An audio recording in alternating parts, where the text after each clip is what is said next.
Muy buenas tardes a todos. Les damos la bienvenida al maestro Carlos Hernández. Eh, Posteriormente se va a hacer una introducción respecto a su hoja de vida. Como ustedes saben, Movimiento por la Patria es un grupo es una asociación civil, somos un grupo de ciudadanos que estamos conformados inicialmente por una estructura en donde tenemos 3 cofundadores y una asamblea general, nuestro consejo consultivo, 14 comités y 61 miembros a la fecha. Nosotros hemos siempre participado de una manera para poder hacer sinergias con otras asociaciones, en la integración de ideas y acciones con diferentes asociaciones civiles, que compartiendo un fin común en beneficio de México, vigilando siempre el respeto al Estado de Derecho y de nuestros derechos y garantías individuales. Cedo la palabra al licenciado José Antonio Crespo. Bueno, muchas gracias por este nuevo título que me has concedido, Karin. Soy licenciado en medicina, ¿no? Es correcto, es correctísimo. Sí. Licenciado. Perdóname, José Antonio. No, licenciado en medicina es el título correcto. El doctorado realmente requiere muchísimos más méritos. No he llegado a ser doctorado, tengo una especialidad, sí. Pero bueno, gracias, Karin, por iniciar esta cuarta magna conferencia que tenemos programada dentro de nuestro ciclo de conferencias preelectorales. ¿Por qué preelectorales? Puesto que es una época que, por ser preelectoral, nos preocupa dadas las circunstancias que estamos viviendo hoy en día en México. Nos preocupa desde muchos puntos de vista, desde el punto de vista de la salud, desde el punto de vista político, desde muchos otros puntos de vista. ¿Sí? El licenciado Carlos Hernández, matemático de profesión, egresado de la Universidad Nacional Autónoma de México y con una maestría en Estados Unidos, tiene mucha información que va a compartir con nosotros. Es un experto en la localización, identificación de datos y con esos datos establecer especies de índices que nos pronostican lo que puede ocurrir tanto en el terreno político como en el terreno de la salud. Por eso para mí es un dilema en este momento pensar si debo preocuparme más por la salud o preocuparme más por la política. A veces las dos cosas como que no van de la mano y si tenemos que confirmarnos por una cosa, pues resulta que por otra tenemos que salir a la calle, pero no quiero abundar más. Le quiero dejar la palabra a Carlos Hernández Torres, director de Big Data y matemático experto, para que nos platique al respecto de estas preocupaciones que estamos viviendo en la sociedad mexicana actualmente. Por favor, Carlos Hernández, si eres tan amable, toma la palabra y estamos listos. Adiós. Sí. Muchas gracias, José Antonio. Muy buenas tardes. Buenas tardes a todos. Muchas gracias, Paco, también por la invitación. Encantado de volver a estar con ustedes. En las ocasiones anteriores, yo he abusado de su tiempo y de su paciencia para hablar un tema que a mí me preocupa demasiado, que es el tema de la abstención. Pero a estas alturas del partido he decidido cambiar el mensaje y empezar a hablar, en vez de lo que no se hace, de lo que debemos hacer, ¿no? Y por eso titulo la charla del día de hoy como la participación ciudadana. Creo que va a ser la clave para los resultados electorales. Entonces, si me permiten compartir pantalla.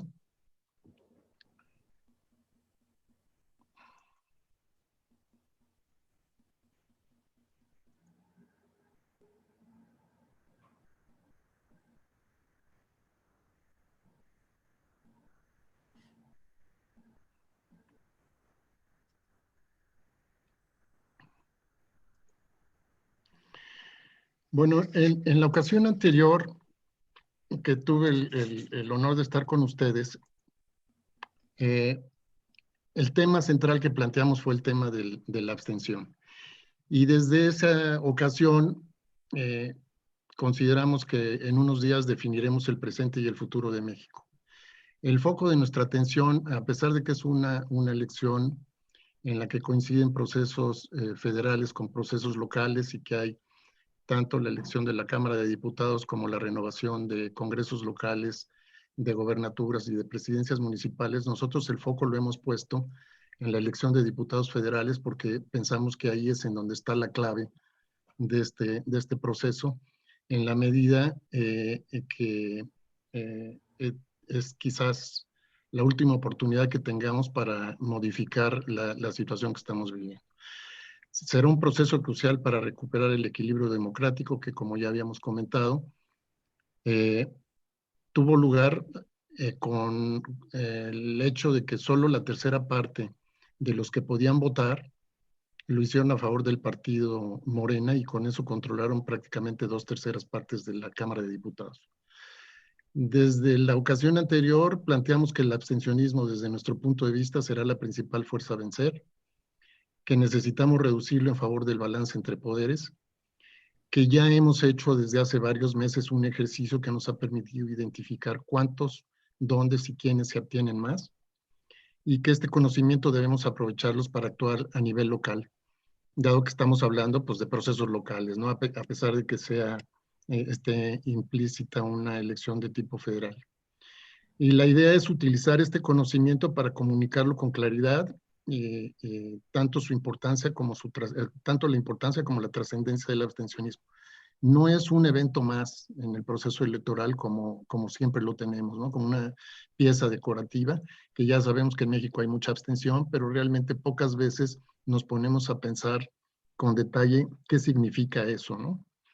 Y con ese conocimiento quizás podemos construir narrativas que reconozcan diferencias regionales, de género, de grupos de edad y socioeconómicas, y aprovechar las iniciativas ciudadanas como esta, en la que estamos ahora platicando, que están organizadas, entre otras cosas, para promover el voto. Y nuestra propuesta, a final de cuentas, se va a reducir en que tenemos que concentrar los esfuerzos en 151 distritos que ya hemos identificado como de alta prioridad para la movilización del voto. En esta lámina lo que hago es resumir el contenido de charlas anteriores. Como voy a ilustrar con unos datos breves, aseveramos que el abstencionismo es la principal fuerza electoral en México. En 2018 superó a todos los partidos y favoreció la idea de que la mayoría eligió al ganador, a pesar de que, como comentaba, solo la tercera parte de los que podían votar lo eligieron.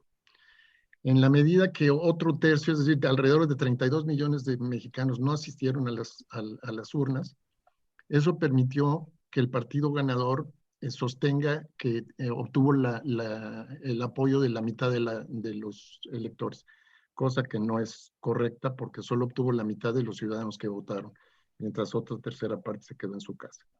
Cuando analizamos los patrones geográficos del abstencionismo, descubrimos que el Bajío, Occidente y el Norte son las regiones del país en donde alcanza mayores niveles, que los hombres se abstienen más que las mujeres, y esto va a ser un hecho importantísimo porque, como vamos a ver, las mujeres tienen una participación mayor en la lista nominal y además tradicionalmente tienen mucha mayor participación que los hombres. Por otro lado, descubrimos que las clases medias se abstienen más y que a mayor escolaridad, mayor abstención. Lo que va, pues vamos a decir, contra la idea intuitiva que uno podría tener de que mientras la gente esté mejor preparada y tenga mayor nivel económico, pues va a tener más conciencia civil y por lo tanto mayor participación ciudadana. Y por último, si analizamos el resultado de las últimas elecciones intermedias, pues podemos suponer que si no hacemos nada para evitarlo, probablemente el abstencionismo sea mayor que en el año 2018. Bueno, la primera aseveración de que si el abstencionismo fuera partido político sería mayoritario se desprende del hecho de que, como decía, en 2018 más de 32 millones de ciudadanos que no acudieron a votar lo convirtieron en el partido mayoritario. Si comparamos la participación de los ciudadanos que no votaron con los votos que obtuvieron en lo individual Morena, el PAN, el PRI, el PT y el resto de los partidos, resulta que la abstención representó casi, bueno, poco más de la tercera parte de la lista nominal, mientras que Morena alcanzó solo el 28%. Y la diferencia entre la abstención y los que votaron a favor de Morena equivale prácticamente al total de votos que obtuvo el PRI. Eso nos da una idea, pues, de la magnitud y la importancia relativa que tiene la población que se queda en casa y no va a votar comparada con los que participan. Y obviamente, pues, en la medida en que ahora estamos en procesos en donde los partidos lo que tienden a hacer es agruparse en alianzas, pues el hecho de tener por un lado fragmentada la oposición y por otro lado un porcentaje de la población ausente de los procesos, eso facilita que Morena obtenga el control de la Cámara como está sucediendo.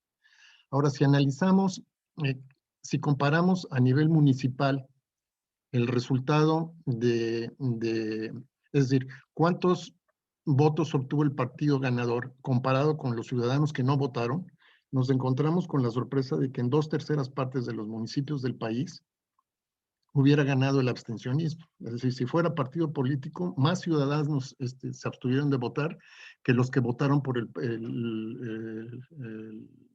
partido ganador en cada uno de estos municipios. En este mapa en azul estamos resaltando los municipios en donde eso ocurrió y en blanco aquellos en donde el partido ganador tuvo más votos que los ciudadanos que se abstuvieron. Entonces, eso nos permite, a final de cuentas, pues sostener esta tesis de que si fuera partido político sería mayoritario. Por otro lado, al analizar los patrones geográficos, si agrupamos al país en 6 regiones, en las regiones convencionales, noroeste, noreste, centro-occidente, el sur, el centro y el sureste, pues nos encontramos con la sorpresa de que del centro del país hacia el norte es en donde se registran los mayores niveles de abstención, en contraste con lo que sucede con el centro, arrastrado obviamente por la participación de la Ciudad de México, que pues sí acudió copiosamente a votar en favor de Morena, y del sur integrado por Guerrero, Oaxaca y Chiapas, y el sureste por Veracruz, Tabasco, Campeche, Yucatán y Quintana Roo. Es paradójico que las zonas del país que tienen mayor desarrollo económico, que están mejor comunicadas, más conectadas a la globalidad, con más apertura económica, sean las zonas en donde sus ciudadanos participaron menos en el proceso electoral, a pesar de que estábamos ya advertidos de que esta era una elección que podía en un momento dado significar un cambio de régimen. Y entonces nos encontramos que el centro occidente, con Jalisco, Guanajuato, Nayarit, tuvieron tasas de abstención promedio del 42%, el noreste del 42% también, y el noroeste del 45%. Aquí vale la pena resaltar, como vamos a ver ahorita a nivel de entidad federativa, que Baja California Norte tiene un sesgo, al igual que lo tiene Quintana Roo, por la población flotante que hay en ambas entidades. En Baja California, obviamente, el municipio, el distrito que tiene más peso es Tijuana, que además ya es el municipio más poblado del país, según reflejan las cifras del último censo. Ahí vive una cantidad de personas pues, que no son originarias de la entidad. Muchos de ellos no han modificado su residencia y por consiguiente tienen una capacidad de participación en los procesos electorales limitada pues, porque tienen que votar en casillas especiales. Algo similar ocurre en el estado de Quintana Roo, en donde en los últimos años pues, ha habido una migración importante de la gente del resto del país hacia todo lo que es la Riviera Maya y Cancún. Y ahí sucede lo mismo, entonces tenemos tasas, vamos a decir, que se van por arriba de los promedios nacionales. Ahora, cuando analizamos qué sucede a nivel de entidad federativa, nos encontramos con la desagradable sorpresa de que Sonora, que es un estado que ha dado 4 presidentes de la República y un candidato presidencial, encabeza la lista de las entidades con mayor tasa de abstención. Casi la mitad de los ciudadanos de Sonora no acudieron a las urnas en el proceso electoral de 2018. Y entre ellos está Baja California, al que ya me referí, pero luego sorprendentemente también está el caso de Guanajuato, Chihuahua, Nuevo León, Aguascalientes y Jalisco. Todas estas entidades que pertenecen a la denominada Alianza Federalista, que se caracterizan por pues, defender sus posiciones frente a lo que consideran arbitrariedades del censo, La paradoja es que mientras sus gobiernos son, vamos a decir, son plantados, sus ciudadanos no los acompañan en el proceso, ¿no? Todas estas entidades que están marcadas en oscuro, la tasa de abstención fue superior al promedio nacional, que fue del 37%. Y en el otro extremo tenemos casos como Yucatán, que en Yucatán es la entidad con menor tasa de abstención. O sea, el 75% de los yucatecos fueron a votar, de los que podían votar, lo hicieron en la elección de 2018. Y las otras entidades, pues son entidades en donde Morena tiene una capacidad de movilización importante, que son Tabasco, la Ciudad de México, Campeche, Chiapas y Puebla. Entonces, aquí tenemos los dos extremos de lo que estamos, de alguna manera, ahora padeciendo. Mucha capacidad de movilización en las entidades que favorecen a Morena y poca capacidad de movilización ciudadana en las entidades del norte, que son las que en un momento dado, pues podríamos ponerlo en estos términos, son las que más tienen que perder en función del grado de desarrollo que hay. Ahora, ¿por qué decimos que si no hacemos nada puede aumentar considerablemente? Porque si comparamos, o sea, si analizamos el comportamiento de la abstención en los últimos 5 procesos electorales, en donde 2006, 2012 y 2018 fueron elecciones presidenciales, nos encontramos que en las elecciones intermedias, como la que vamos a tener ahora, la tasa de abstención se fue por arriba del 50%. Entonces, esto nos hace suponer que si no tenemos un esfuerzo deliberado de reducción de la abstención, pues esto va a volver a ocurrir, y como ya se comprobó con los resultados de las elecciones en Coahuila y en Hidalgo, porque en Coahuila la tasa de abstención fue arriba del 60% y en Hidalgo arriba del 50%. Ahora, de acuerdo a los últimos datos de la lista nominal publicados por el Instituto Nacional Electoral al 2 de abril, aproximadamente 94 millones de ciudadanos vamos a poder participar en las elecciones del mes de junio. De estos, 3.5 millones corresponden a los ciudadanos de 18 y 19 años de edad, o sea, son los nuevos votantes, son ciudadanos que no han votado todavía. Y en el otro extremo están los ciudadanos que tienen más de 60 años de edad, que llegan a alrededor de 16.5 millones de habitantes. Los hombres podrán votar alrededor de 45, mientras que las mujeres 48.6 millones. Es decir, las mujeres representan el 52% de la lista nominal, y eso significa un número de 3.3 millones mayor que el de los hombres que lo pueden hacer. Ahora, si analizamos las últimas encuestas en lo que se refiere a la intención o a la probabilidad de votar, nos encontramos con la desagradable sorpresa que confirma un poco lo que comentaba hace un momento, de que en la última encuesta publicada por Buendía Márquez, que fue levantada entre el 16 y el 21 de febrero de este año, solo el 41% de los ciudadanos consideró muy probable asistir a votar, y 24 de ellos algo probable. Entonces, si de estos, vamos a decir, calculamos que la mitad lo haga, pues vamos a andar entre el 41 y los 12, vamos a andar entre el 50 y el 52 o 53% de participación, o, dicho de otra forma, entre el 50 y el 52% de abstención.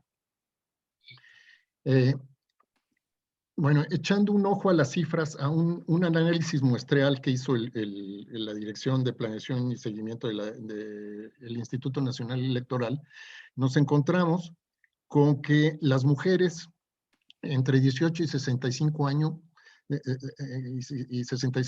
serán la clave para ganar, porque son las que tienen menores tasas de abstención, o a la inversa, mayores tasas de participación. En esta gráfica lo que estamos viendo son los porcentajes de participación que tienen las mujeres, el promedio nacional, y los hombres por grupos de edad. Entonces, aquí es un hallazgo interesante para nosotros, porque en el ejercicio anterior que hicimos habíamos agrupado, como no teníamos acceso a la información a la que tiene el INE, que puede detallar por grupos de edad, nosotros habíamos calculado las tasas de abstención en función de la edad mediana de los municipios. Y habíamos dicho por ello o sea, con esos datos, habíamos llegado a la conclusión de que los primeros votantes y los adultos mayores tenían tasas mayores de abstención que el resto de la población. Si bien eso no es cierto exactamente para los primeros votantes, porque el grupo de 18 años de edad, pues tuvo una participación arriba del 60% en el proceso electoral de 2018. Sí, sin embargo, a medida que aumenta la edad de los jóvenes, entre los 18 y los 25 años, ahí sí vemos algo que sí es consistente con el hallazgo que habíamos tenido, que las tasas de participación tanto de hombres como mujeres y del promedio nacional baja en los grupos que van de 19 a 30 años de edad. Y esto es una llamada de atención porque obviamente nos está identificando un segmento de la población al que hay que movilizar, sobre todo con la oportunidad que nos da ahora, pues el hecho de que prácticamente la conectividad a redes sociales de este grupo de población es universal. Entonces aquí hay un núcleo muy importante que hay que atacar.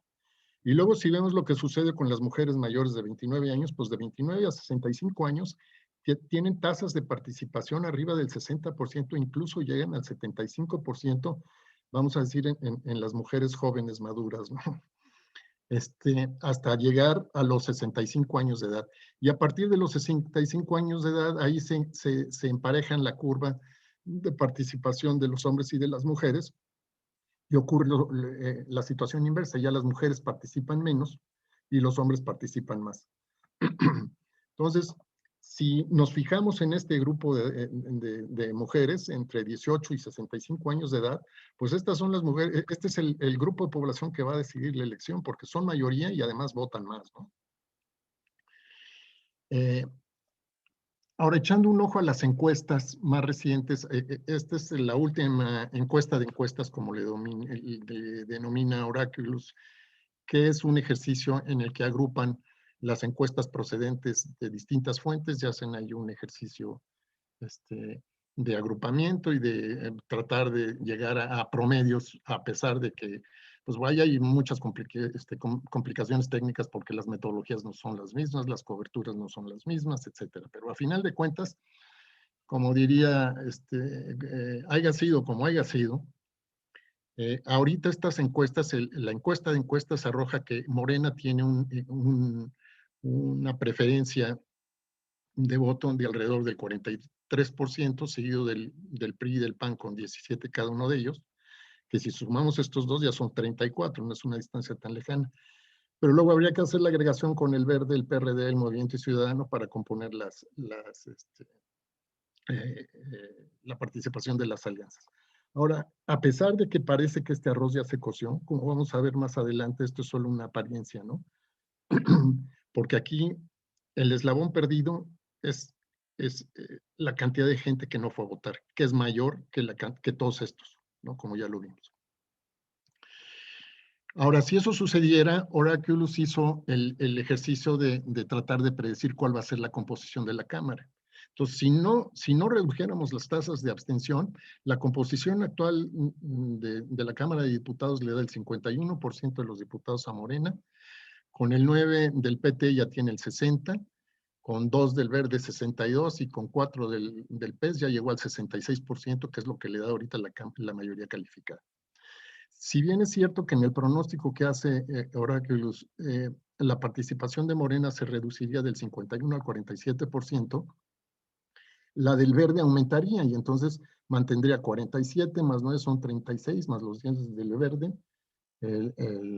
tendría ya otra vez 2/3 de la Cámara.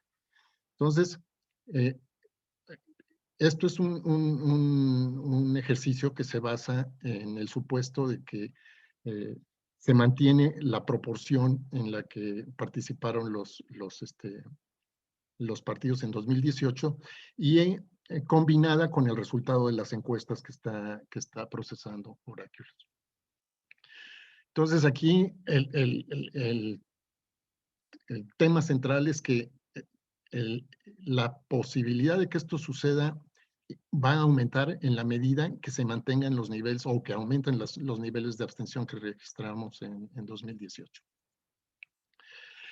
Ahora, yo creo que un aspecto muy importante cuando uno lee las encuestas es evitar que se construyan con narrativas como la que yo comentaba, de que si Morena tiene una preferencia aparente del 42%, entonces este arroz ya se coció. ¿Y por qué digo eso? Pues porque las encuestadoras, en primer lugar, ahorita por la razón, simplemente por la pandemia, están teniendo muchas dificultades para levantar. Es decir, no pueden hacer encuestas cara a cara, entonces tienen que acudir a las encuestas telefónicas. Ahí hay muchas limitaciones técnicas para poder tener muestras pues, aleatorias y representativas. Y entonces, el otro fenómeno que está ocurriendo, como lo puede ver uno en las fichas técnicas que acompañan a las encuestas, es que hay una tasa de rechazo o de no respuesta que varía entre el 50 y 60%. Entonces, las casas encuestadoras tienen dos formas de presentar los resultados. Una es presentarlos con respecto al total de personas encuestadas, a lo que le llaman preferencia bruta, y otra con respecto a las personas que respondieron, que es lo que le llaman la preferencia efectiva.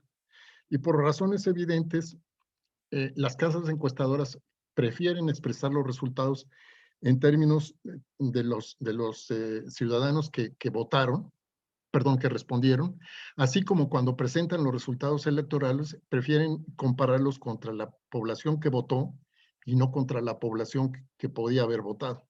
Entonces, si cambiamos el marco de comparación, en vez de comparar las encuestas y los resultados contra los que responden y los que votan, contra los que fueron encuestados o los que podían haber votado, los porcentajes relativos se reducen considerablemente. Entonces, en esta lámina estoy planteando cuál sería el porcentaje de los votos que obtuvieron los partidos en la elección de diputados federales de 2018 si se compara solo con los votos totales emitidos. Es decir, el 100% son los votos totales emitidos. Y ahí Morena Morena solo tendría el 37% y Morena con sus aliados tendría el 43.6%. Sin embargo, si en vez de comparar esto contra el número total de votos emitidos, contra el número de votos que se pudieron haber emitido según el tamaño de la lista nominal, este porcentaje de Morena se iría a solo el 27%. Entonces, de este lado pueden afirmar que casi la mitad de los ciudadanos los favoreció o los eligió, en tanto que si los comparamos contra los que podían haber votado, pues realmente solo más del 70% de los que pudieron votar no los favorecería. Y esto pues da lugar a construcción de narrativas totalmente distintas, ¿no? Yo creo que ahorita estamos enfrentando un fenómeno similar, porque si analizamos, por ejemplo, lo que sucedió en 2018 y lo comparamos con la encuesta de encuestas de Oráculos, suponiendo que la tasa de abstención de 2017, que era de 37%, subiera al 50% en 2018, entonces la participación que tuvo Morena en 2018 con respecto a la lista nominal fue del 23%, y en esta se iría a solo el 21%. O sea, el 42% que tienen comparando contra los que responden, se iría solo a la mitad si se supone que el 50% de los ciudadanos no va a votar. Entonces estamos hablando, o sea, que aquí tenemos prácticamente el doble de gente que no va a votar. Es decir, hay casi, el número de ciudadanos que no votan representa casi dos veces y fracción los que ahorita han manifestado su interés o su intención en favorecer a Morena. Entonces, aquí está la clave realmente de esta elección, porque si movilizamos aparte de estos ciudadanos a votar en favor de la oposición, pues con eso pues, tendremos posibilidad de recuperar el equilibrio democrático. Y una regla de tres muy sencilla, ¿no? O sea, si la mitad de los ciudadanos se abstienen y Morena tiene el 40% de las preferencias, pero con respecto a los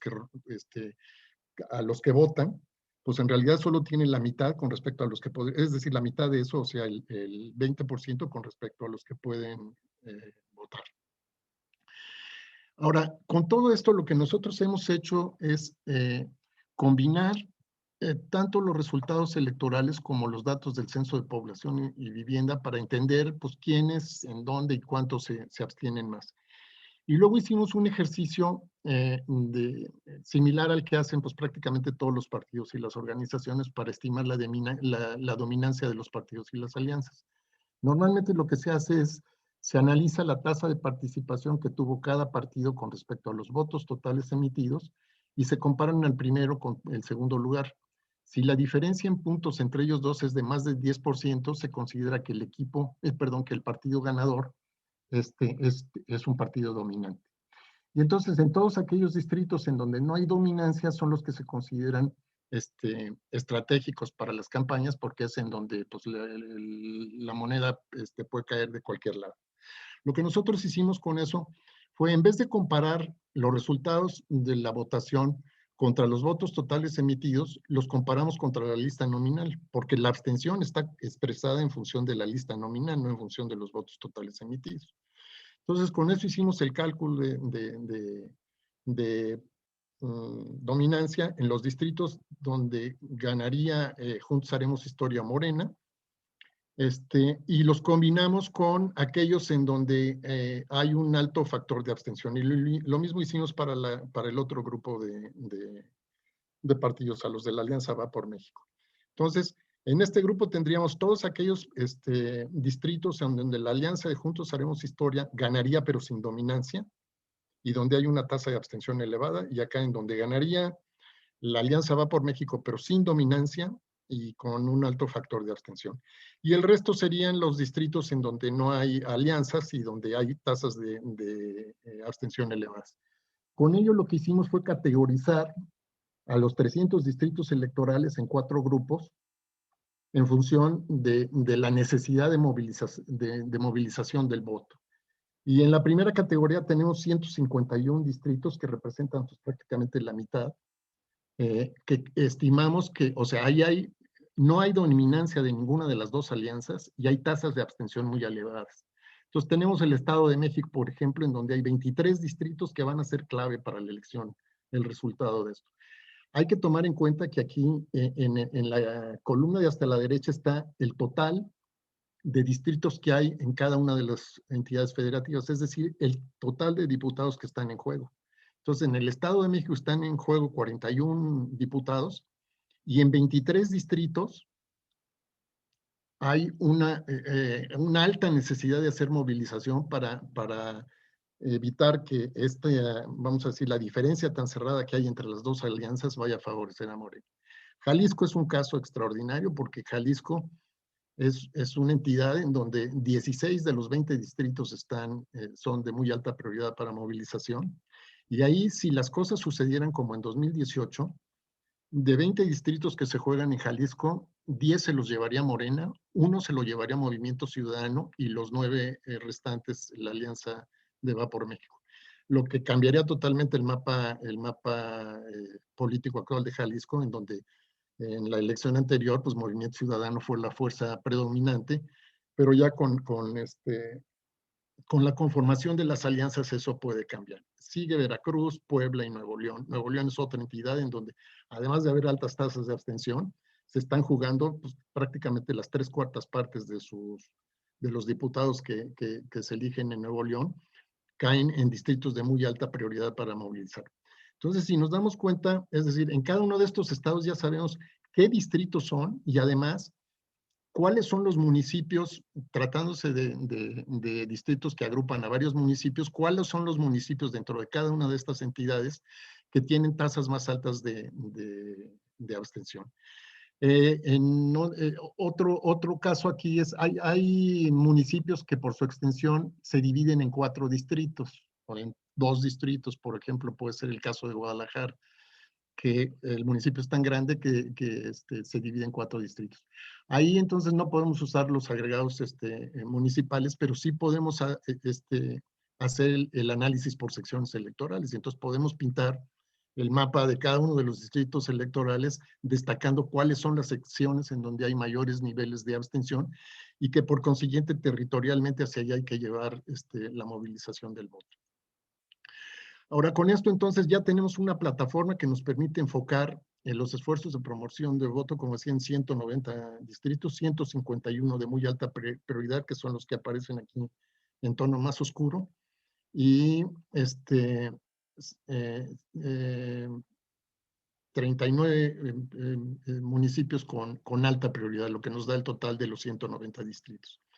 Todo esto se puede combinar pues, con toda clase de filtros, ¿no? O sea, podemos filtrar por entidad federativa, podemos filtrar por tipo de alianza, podemos filtrar por niveles de abstención, etcétera, ¿no? Y esta pues, es una herramienta que favorece, ya vamos a decir, ahora sí, a estas alturas del juego, nos da elementos objetivos para ver hacia dónde tenemos o podemos enfocar los esfuerzos de movilización del voto. Bueno, toda esta información está sostenida, como comentaba yo, en la integración de los resultados electorales con los resultados del Censo de Población y Vivienda. Entonces, para cada uno de los distritos y para cada uno, desde los 300 distritos y de los 2.465 municipios del país, tenemos fichas que integran el perfil electoral, es decir, en donde vemos la participación de las alianzas, qué partido va por cada alianza, etcétera, el resumen de los resultados en 2018 y la cuantificación de qué hubiera sucedido en 2018 si hubiera existido la Alianza Va por México o la de Juntos Haremos Historia. Y esto está acompañado por un contexto de indicadores sociales, ahí hay niveles de bienes en el hogar, hay cuántas viviendas particulares no tienen bienes, niveles de pobreza, etcétera. Luego están indicadores demográficos en donde podemos ver la pirámide de la población de cada uno de los distritos y de los municipios. Y en esta primera hoja también viene el paquete de indicadores educativos en donde podemos ver la escolaridad promedio y datos de rezago como las poblaciones en edad escolar que no asisten ya sea a la primaria o a la secundaria, el analfabetismo o los adultos que no terminaron la primaria. En un segundo bloque, además de repetir el perfil electoral, tenemos indicadores de ocupación e ingreso, de qué tamaño es la población económicamente activa y cuáles son la participación por número de salarios mínimos que tiene cada uno de los grupos de la población ocupada. Hay un apartado de indicadores de viviendas y hogares, pues que esto nos permite ver o sea, de qué están hechas y qué tipo de viviendas hay en cada uno de los distritos y de los municipios. En el censo hay un apartado que se refiere a los bienes en el hogar y ahí vienen pues refrigerador, lavadora, estufa, etcétera. Entonces cuando hacemos una combinación en estos bienes pues es una medida, vamos a decir, bastante aproximada de la estructura de la clase media.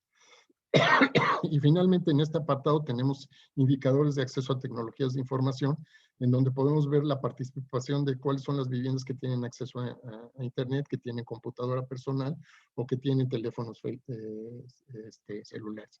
Y por último tenemos un apartado en donde también le estamos dando contexto a los resultados electorales en función vamos a decir, de la base económica de cada distrito y municipio, en términos del número de empresas que hay según su tamaño y del tipo de actividades a que se dedica.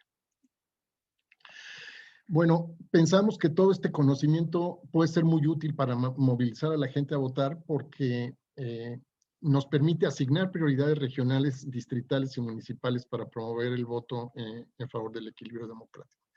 Por toda la heterogeneidad que hemos visto en las manifestaciones regionales y por los grupos que son más propensos a abstenerse, estamos convencidos de que todas estas convocatorias, vamos a decir, con un solo mensaje de que hay que votar para votarlos y todo eso, pues suenan bien para poner el tema en la mesa, pero no son suficientes para sostener una campaña electoral. O sea, aquí sí ya tenemos elementos para, como he comentado con varios grupos, no tirar escopetazos, sino tirar con rifle, ¿no? O sea, ya sabemos que hay 151 distritos en donde va a ser fundamental llevar a la gente a votar porque las alianzas no van a ser suficientes.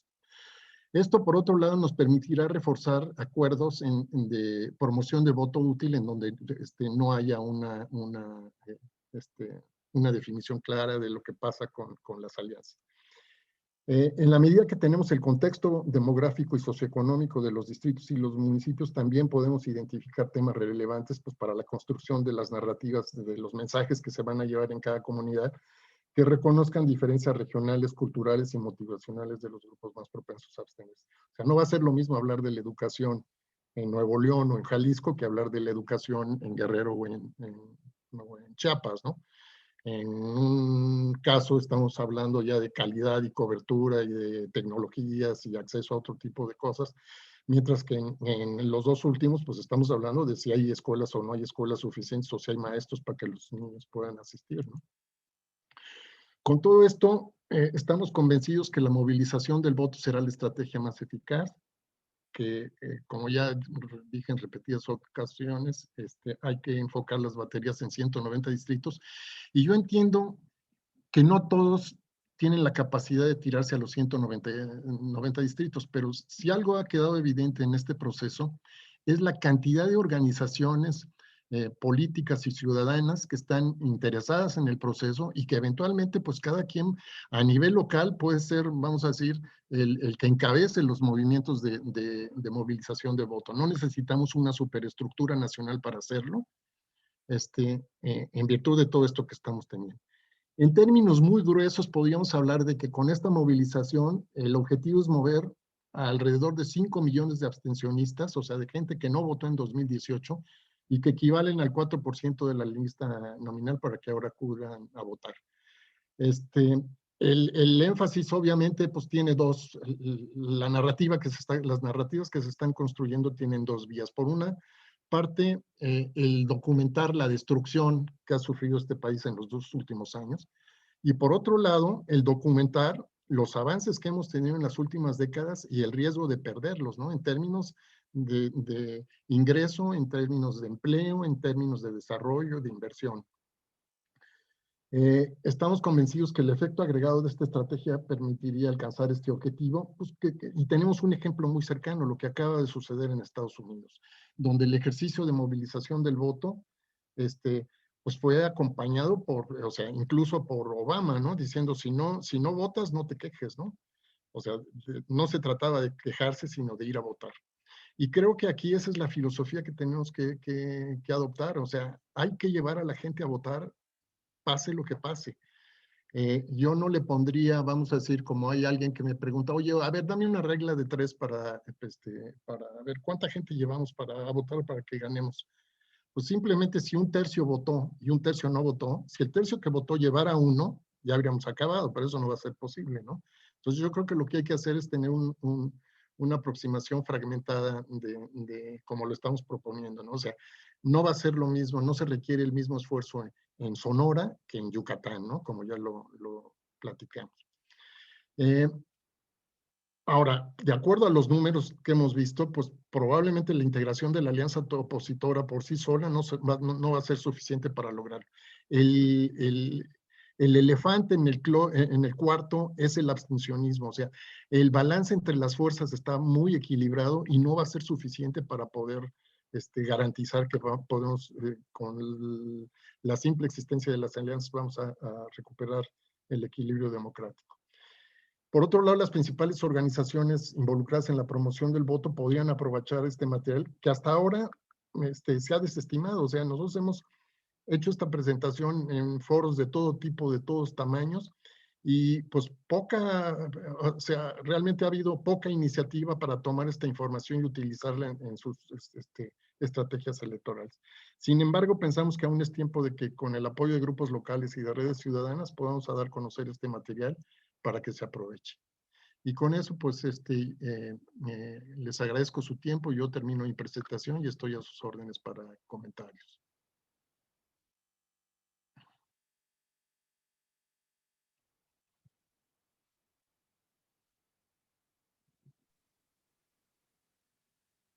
Muchísimas gracias por la presentación. Creo que tienes de verdad información muy valiosa que nos puede servir para apoyar la campaña Pro Voto que nosotros también estamos tratando de realizar a través de los grupos que José Luis estaba promoviendo, José Luis Rangel. Vamos a pasar a la sección de preguntas, por favor. Alejandro Hostos ya está aquí en el chat. Si quieren, voy a hacer la primer pregunta, la voy a introducir. María Sotomayor está preguntando si este cálculo es ya con las nuevas reglas de sobrerepresentación, hablando de la distribución que habías puesto de las cámaras, comparando abstencionismo sin abstencionismo y cómo quedaría la nueva proporción. Sí. El ejercicio de comparación de las cámaras lo hizo Oraculus y supongo que en eso ya están tomando en cuenta es decir, en donde se ven los dos semicírculos y estamos viendo qué sucede en la composición actual y qué sucedería en la próxima. Yo supongo que Oraculus está ya aplicando las reglas del INE para que se modificaron en términos de la sobrerepresentación. Bien, la siguiente pregunta de José Luis Rangel. ¿Los partidos ya podrán tener acceso a esta plataforma de datos interactiva? Lo que habías comentado.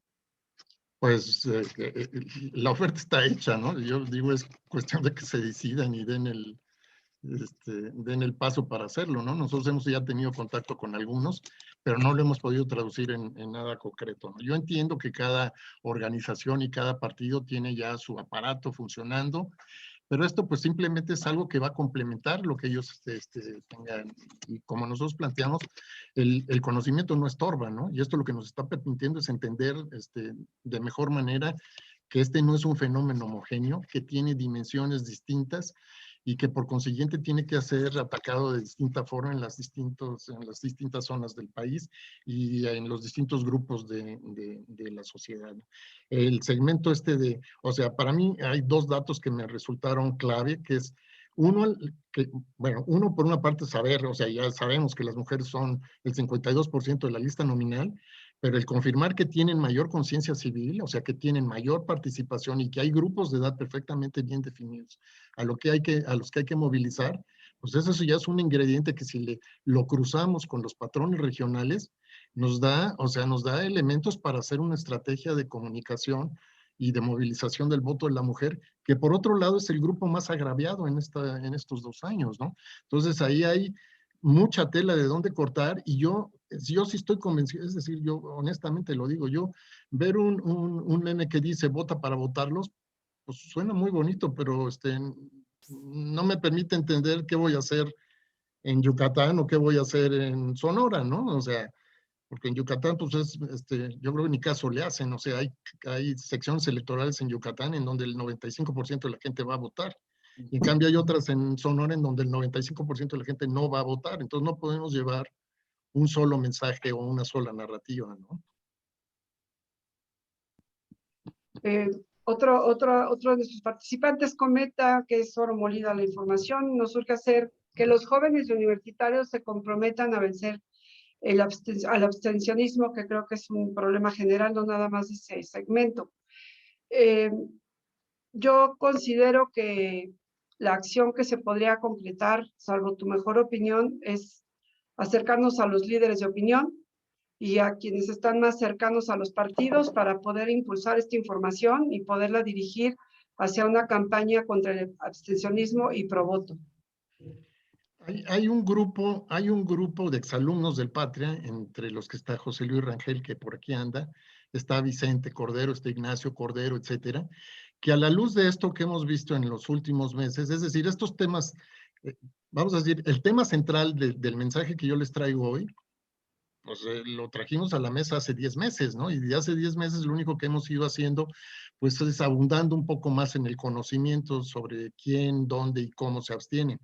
Pero el tema está planteado desde hace 10 meses y yo creo que hemos perdido muchísimo tiempo en discusiones de otro tipo, en cómo nos organizamos y a qué temas le damos preferencia, etcétera.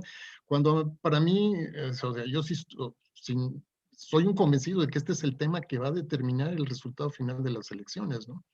Entonces, con este grupo lo que estamos tratando de hacer es hacer una plataforma independiente simplemente para hacer un canal público para que la gente que tenga interés entre y tome la información. Ahí vamos a combinar tanto la parte cuantitativa como toda la parte que tiene que ver con ya ejercicios específicos de movilización del voto. Y la otra parte muy importante, ¿no? ¿Qué va a pasar si ganamos? Si estamos creyendo que ya ganamos, pues no, esto no se acaba hasta que se acaba. O sea, viene el tema de la defensa del voto y ese también es un tema que tiene que ser atendido con cuidado y que la gente, ya hay muchos grupos organizándose para hacer eso. Toda la parte del monitoreo también, es decir, ¿qué hay que hacer pues para la denuncia de los delitos electorales que nos están exhibiendo todos los días en los medios de comunicación y en las redes sociales, ¿no? La documentación de todas estas campañas de los siervos de la nación amedrentando a la gente o condicionándoles las ayudas, etcétera.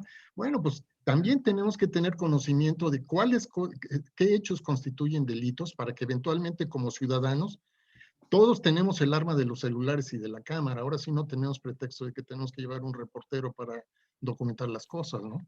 Entonces, lo que nosotros estamos haciendo, y yo los convocaría que al que tenga interés, quizás la mejor forma de empezarlo a hacer es aprovechar pues, la hospitalidad de ustedes, el enlace que tienen ustedes con el grupo de José Luis, y a través de la acción conjunta, pues empezar a tratar de integrar a todos aquellos que estén interesados en, por un lado, en compartir información y por otro lado, en disponer de la información que nosotros vamos a poner al alcance del que lo necesite, ¿no?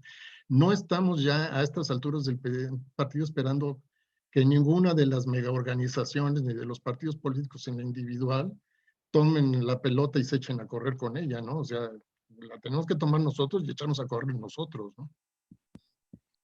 Bien, hay una pregunta interesante porque hablamos mucho de abstencionismo, pero realmente existe o se ha determinado cuál es la causa real de esta apatía. Mira, desde el principio de las conversaciones, una de las gentes que más subrayó, vamos a decir, esta limitación del análisis de nosotros es José Luis Rangel, porque es lo que nos decía, bueno, pues con esto sí podemos tener identificados patrones regionales, grupos que son propensos a abstenerse, etcétera, pero no entendemos los motivos. Y nosotros dijimos, pues estamos totalmente de acuerdo. Entonces ahí está el tema de todo este análisis de focus groups, o sea, el tratar de entender la parte motivacional. Lo que esto nos da, vamos a decir, o nos daba desde hace meses, era la pauta de en dónde había que ir a hacer ese análisis de focalización para entender los motivos, ¿no? Yo tengo muy claro que las razones por las que la gente en Nuevo León se abstiene no son las mismas que por las que se abstiene en Chiapas, ¿no? Entonces, sí que es el conocimiento local y por eso nosotros apelamos a los grupos locales, porque esos sí saben qué es lo que pasa. O sea, ellos sí se conocen a sí mismos y entienden sus patrones. Hemos tenido conversaciones por la gente de Sonora en donde hemos encontrado toda clase de explicaciones de por qué no fueron a votar o de por qué van a votar, incluso la del clima, ¿no? Y bueno, pues digo, a final de cuentas acabamos con la ridiculización de que si hay un partido de fútbol americano, un partido de serie mundial, no importa si llueve, trueno o relampaguee, la gente del norte va a saber qué atuendo llevar para ir a votar, ¿no? Y aquí, desafortunadamente, pues no creo que valga ningún pretexto de la temperatura o el clima para no ir a votar en una elección como la que vamos a tener, ¿no? De concientización. Están proponiendo hacer videoclips o podemos hacer videoclips de 30 a 40 segundos que alerten el peligro del abstencionismo y poder circularlo entre nosotros en las mismas redes, dado que nos queda claro que los partidos probablemente no están haciendo el trabajo que deberían estar haciendo, estamos más preocupados nosotros por todo este movimiento. Estoy hablando en general, todas las más de 500 asociaciones así por México, y muy importante no mencionar a Morena, sino resaltar cuál es el significado del equilibrio democrático. Sí, yo totalmente de acuerdo. Y yo digo, si yo aquí menciono explícitamente a Morena, pues es que explícitamente ese es el que domina el Congreso el día de hoy con sus alianzas, ¿no? Y yo no voy a hablar del enemigo, ¿no? Pero esa es la fuerza que hay que enfrentar si uno piensa de otra manera, ¿no? Aquí, de ninguna manera nosotros estamos tratando de inducir el voto en favor de un partido en particular, estamos tratando de buscar que haya pluralidad en este país como estamos convencidos que la hay, y de que esa pluralidad, ayudados de medida como la que adoptó el INE para evitar la sobrerepresentación, o realmente sí nos permita tener un Congreso que haga evidente esas diferencias, ¿no?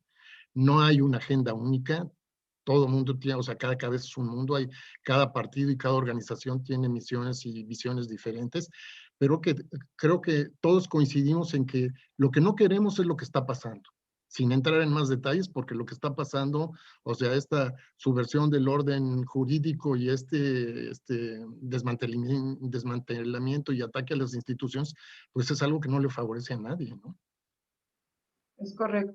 Es correcto todo lo que se está planteando aquí. Nos está ofreciendo Mario Sotomayor su plataforma República Alterna para poder compartir todos estos datos y ver si se puede tener alguna entrevista en algún programa. Lo voy a coordinar ahorita internamente con toda esta información, lo cual agradecemos.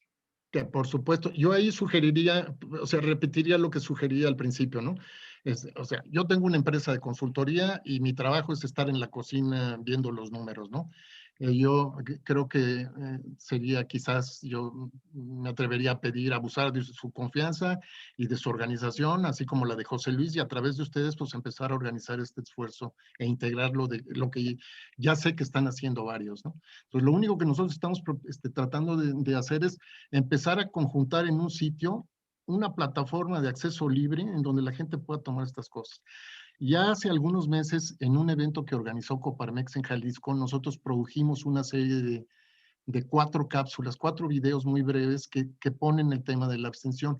Yo esos videos los he compartido con por México, en donde ya he dado dos charlas de este tipo, y andan por ahí circulando. Yo se los puedo proporcionar con mucho gusto, porque creo que son un modelo del esfuerzo que, por otro lado, tanto Vicente Cordero como su hermano están tratando de hacer para traducir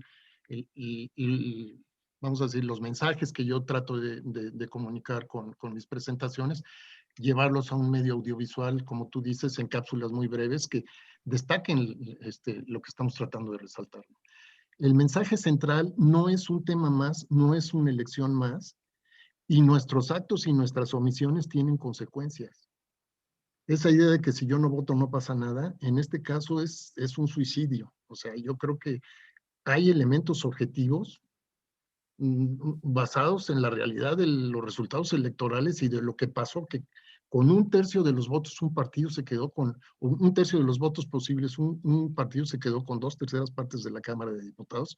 Eso, digo, el que no entienda que eso es una cosa, una grave implicación de las omisiones, pues no, está perdido, ¿no? O sea, realmente sí no le estamos jugando, y yo creo que yo, más allá de ponerme a revisar ahorita si el candidato fulano o sutano, o sea, ¿quién tiene tiempo en 90 días de revisar los candidatos de 10 partidos en 300 distritos electorales? Pues la realidad es que nadie. Lo que sí creo es que las opciones están muy claras, ¿no? O sea, y los mecanismos para optar por uno o por otro también. Entonces, yo creo que sí hay que enfocarnos en el tema central. Mientras más soldados llevemos esta guerra, más posibilidades tendremos de ganar la batalla. Si volvemos a caer en el patrón de que la mitad de los ciudadanos se queden en su casa, lo vamos a lamentar por décadas. Correcto, Bueno, tenemos que seguir trabajando. Adelante, José Antonio. Está José Carmen, Antonio. muchas gracias. Disculpa que interrumpa un poco aquí tu moderación y tu interpretación de las preguntas que se han presentado en el chat. Hay personas, y creo que el tiempo nos da para ello, que están levantando la mano. Me gustaría darles la palabra a ellos. Está aquí Rodolfo García Muriel, está Armando García Zapico, que quisieran hacer algún comentario. Me gustaría que también interviniera Francisco Plancarte como moderador designado de esta conferencia, porque sé que él tiene alguna noticia que darnos en este momento en relación con el INE. Independientemente de eso, yo aprovecho el uso de la palabra para preguntarle a Carlos por qué se está proyectando lo que sucedió hace 6, 12, 18 años en las elecciones intermedias. Siento yo que el clima no es el mismo, a reserva de la mejor opinión de ustedes. Siento que efectivamente, como dice Carlos, nuestro enemigo no es el partido que tiene la mayoría, nuestro enemigo es el abstencionismo.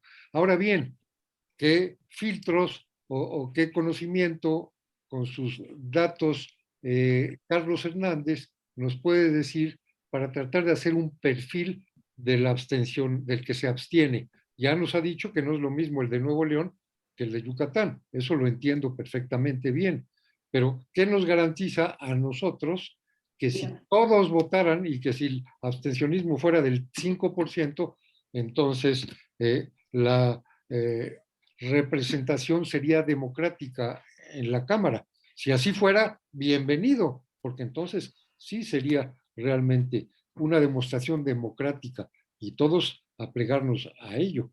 O sea, ¿qué es lo que le permite a Carlos decir que lo que pasó hace 6 años se va a repetir ahora? ¿Sí? Segundo, ¿cuál es el perfil que, claro, con las modalidades de cada región pudiera haber, que tiene el que se abstiene? Ya se mencionó que no sabemos muy bien las motivaciones de ellos, pero a lo mejor las motivaciones hoy en día sí serían mayores, ¿verdad? Porque existen peligros en puerta o porque existen carencias insatisfechas. Bueno, aprovecho yo para hacer esta pregunta, pero si me permites, Karin, darle la palabra a Rodolfo García Muriel y a continuación a Armando Zapico, a Francisco Plancarte, a Alejandro Hostos, que ha llegado con nosotros para que interprete estas inquietudes. ¿De acuerdo, Karin? Sí, adelante. Ya las preguntas, ya de hecho ya terminamos las dudas que teníamos aquí en el chat. Rodolfo García Muriel, ¿quieres tomar la palabra, por favor? Muy, Les suplico que sean concisos y rápidos en sus preguntas para ya dar me, oportunidad a los demás. ya me conocen, yo hablo bastante poquito. Entonces, Carlos, para empezar, oye, felicidades, me sorprendió. Se ve aquí en tu presentación que eres maestro en matemáticas y en análisis de datos, más que comprobado lo acabas de hacer. Creo que el abstencionismo es una de las cosas que hay que vender, por un lado, y por otro, en fin, los que estamos aquí sentados, sin duda, lo que queremos es deshacernos de todo lo que huela a López Obrador, empezando por Morena. Primero Morena y luego ya vemos cómo tumbamos a este personaje, ¿no? Pero mi comentario es, asumo, Carlos, que toda esta información tan puntual es de veras, como esto es para tirar con rifle, no con escopeta, es para tirar derechito al blanco, no a ver a qué le pego.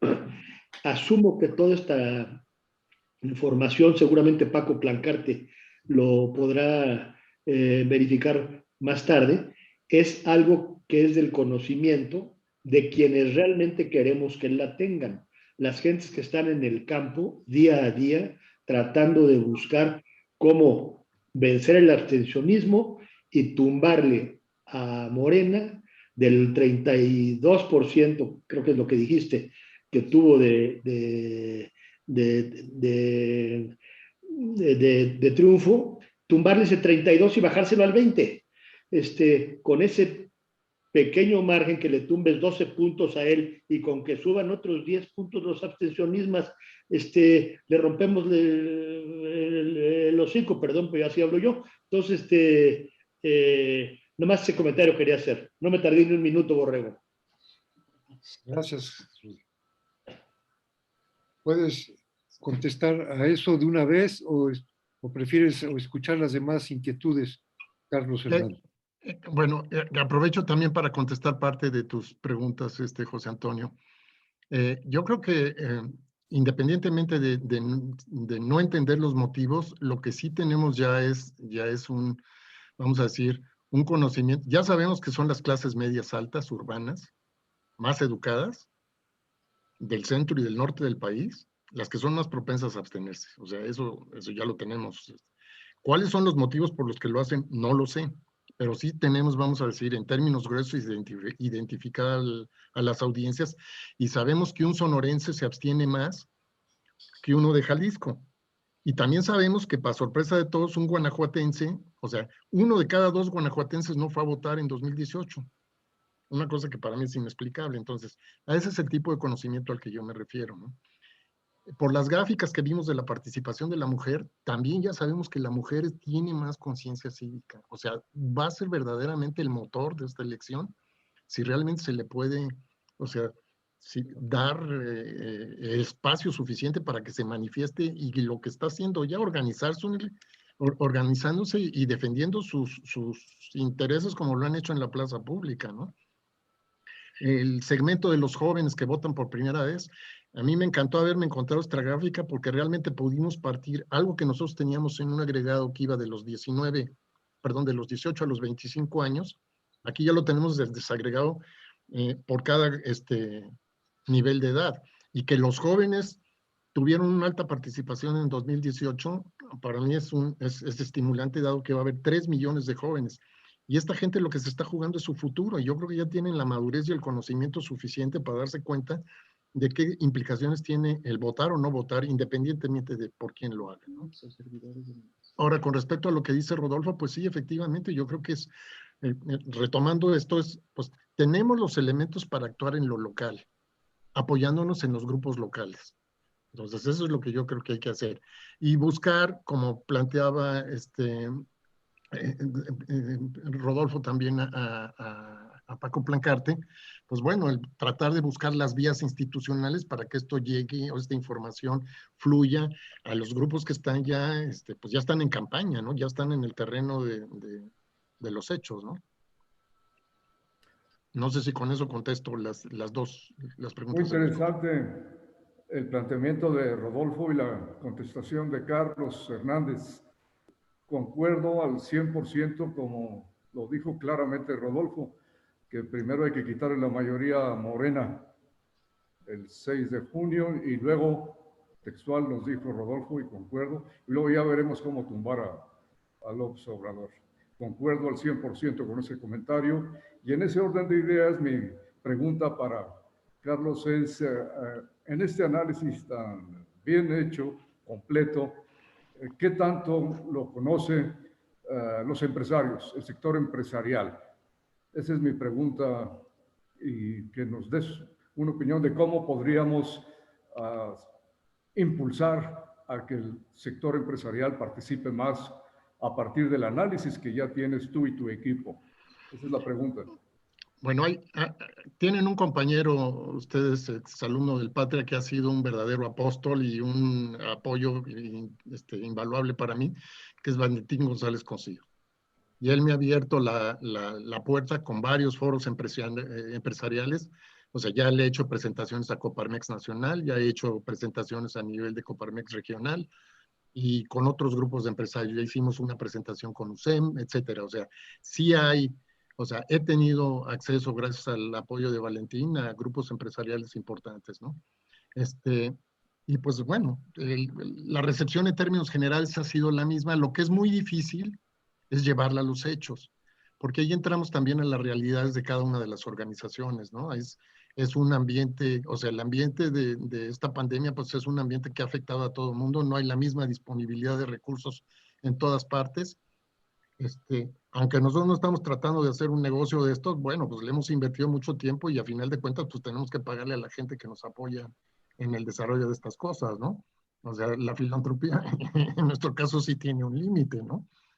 Pero la realidad de los hechos es que sí, o sea, ha habido mucho interés en esto. Hemos tenido contacto con varios grupos de empresarios a nivel nacional y local, y lo que ha sido más difícil es traducir esto en acciones concretas, ¿no?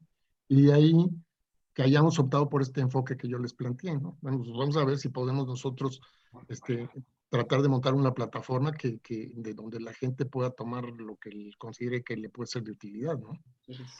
Pues, de hecho, perdón, el 15 es la reunión anual de Coparmex, y te hay programada una presentación mía para ese día.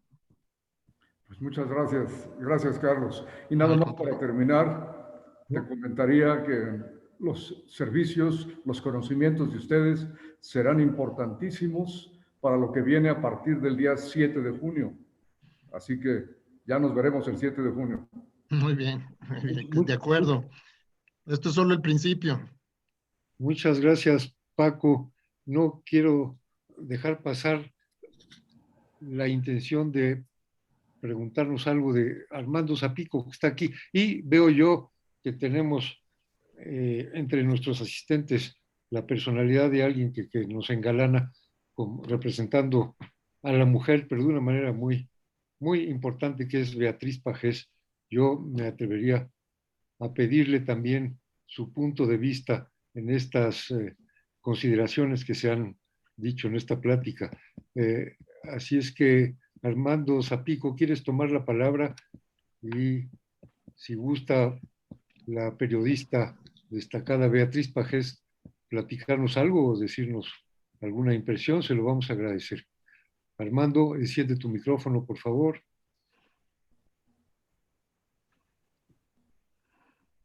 A lo mejor puedes ahora o no.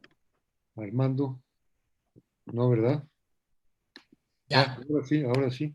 Hay un dicho en inglés que dice ladies first. Después de ella, hago mis comentarios. Beatriz. Bueno, pues yo quería cerrar con broche de oro, por eso lo de ladies first. No soy ni broche ni de oro. Simplemente mi pregunta es muy sencilla. Hablas de los 3 millones de nuevos votos. Muchos de los que estamos aquí tenemos ya nietos con edad de votar. Es muy difícil a este tipo de gente, estos muchachos jóvenes, que entren a esto. Hay una novedad que es su credencial de elector, ¿para qué la van a usar? Pero me preocupa mucho si estos mismos muchachos, siguiendo el abstencionismo de sus padres, los dejarán ir a votar. Y la segunda parte es, me sigue preocupando mucho el problema del coronavirus. Algunos, yo he tenido la suerte ya de recibir mi segunda vacuna, pero eso es de 60 en adelante. Y de ahí para abajo, pues hay una serie de gente que le va a tener mucho miedo a ir a votar por la infección. Eso me preocupa mucho, de convencerlos de que vayan a hacer una cola de 50 o 100 gentes, todos encimados, cuando no va a haber una distancia correcta. Entonces me preocupa este tipo de estas dos cosas. Ahí te la dejo, Carlos. Perdón, Beatriz. No, al contrario, Carlos, muchas gracias y muchas gracias, José Antonio.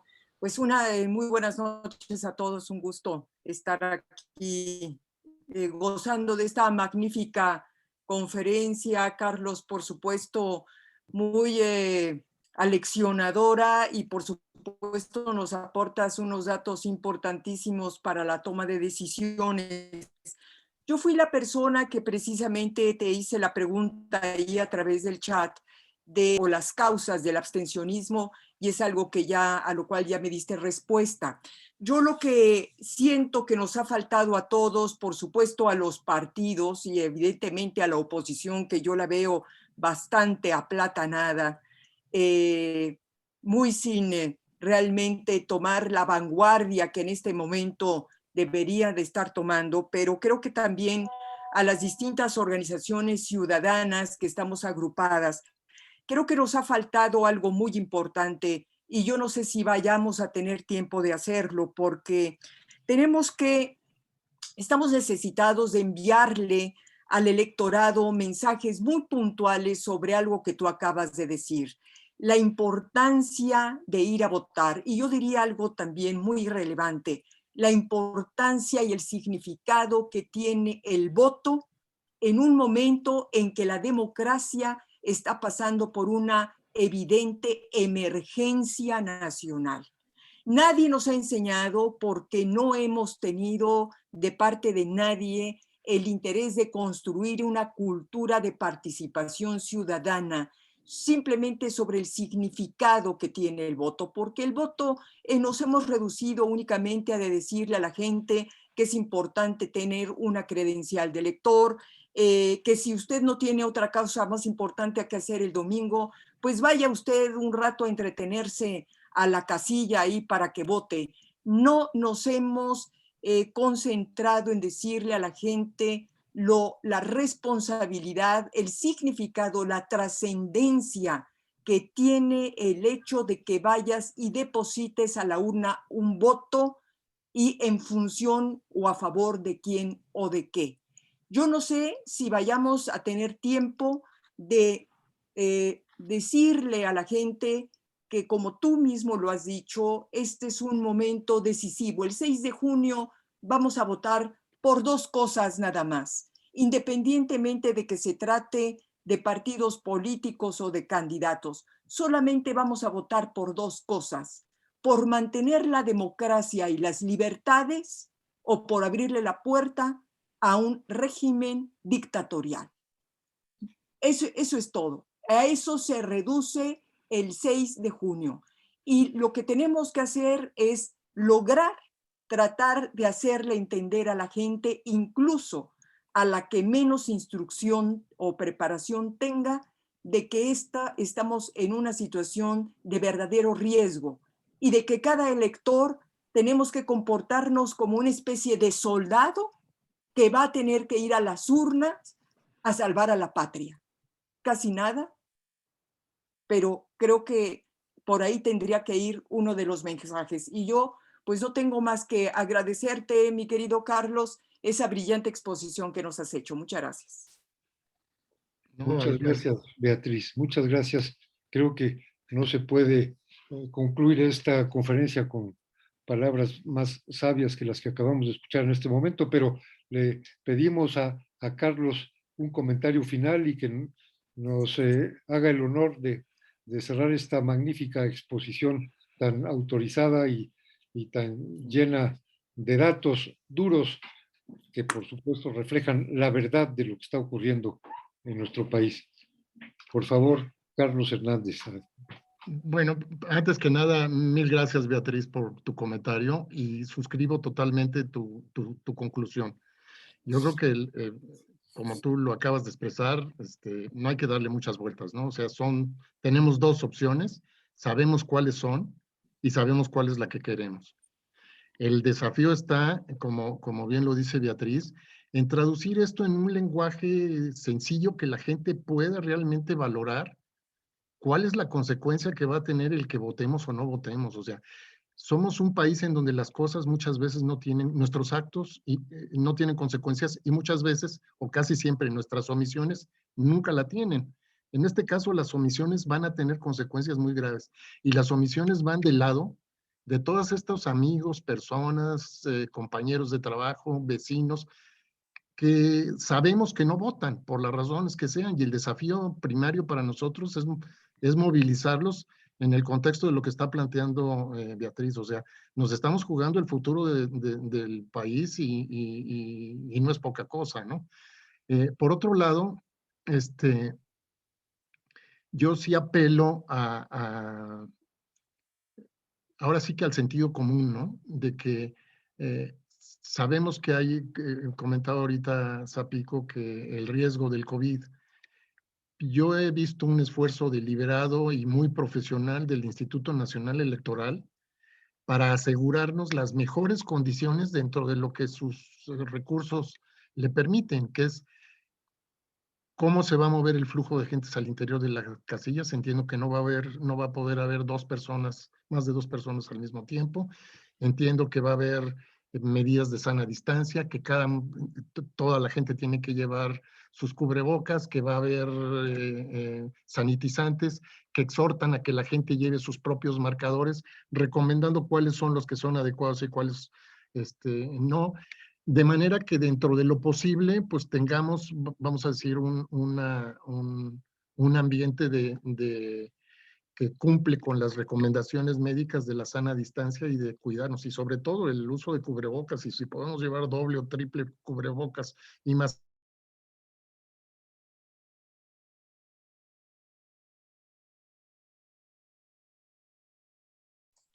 Se cerró. Activaré tu... Perdón, ¿me quedé hablando solo? ¿Todo el tiempo estuve hablando solo? Solo un segundo. No, les decía finalmente que les agradezco mucho su tiempo y su interés. Los convoco a que nos convertamos en promotores individuales del voto en el ámbito de nuestra vida diaria, con la gente cercana a nosotros, familiar, con la gente que labora con nosotros, y que estemos conscientes de que ninguno de nuestros hijos o de nuestros nietos puede quedarse sin ir a votar. Eso sí no tendría ninguna justificación. Y les agradezco mucho el tiempo y repito, nuestra mejor disposición para poner el material que nosotros tenemos a la disposición del que lo considere útil y conveniente.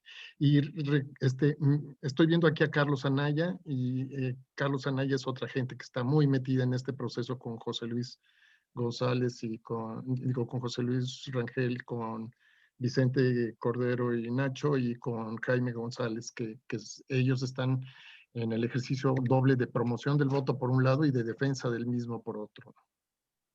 Estamos muy agradecidos por esta excelente plática que nos has dado, Carlos. Muchas gracias una vez más. Es el momento de que todos abran su micrófono para darle un muy merecido aplauso por este esfuerzo que ha hecho Carlos. Muchas gracias a todos. Felicidades, gracias. Muchas Muy buenos felicidades. datos, muy buenos Gracias. datos. Buenísimo. Buenas noches. Buenas noches. Buenas noches, gracias. Bien, gracias. Muchas gracias, Carlos. Gracias Gracias, a ustedes. Carlos. Gracias, Karen. Gracias. Al contrario, gracias a ustedes. Gracias. Carlos. Buenas noches. Gracias. Gracias. Felicidades. Buenas noches. Muchas Los gracias. los invito mañana a escuchar al primer gobernador no priista, que es Ernesto Rufo Apel. Mañana a las 7 de la tarde nos va a platicar Ernesto Rufo Apel sobre ¿En la misma República, plataforma? el peligro. Mañana los esperamos a todos. ¿En misma plataforma? En la misma. Sí. Nos vemos mañana.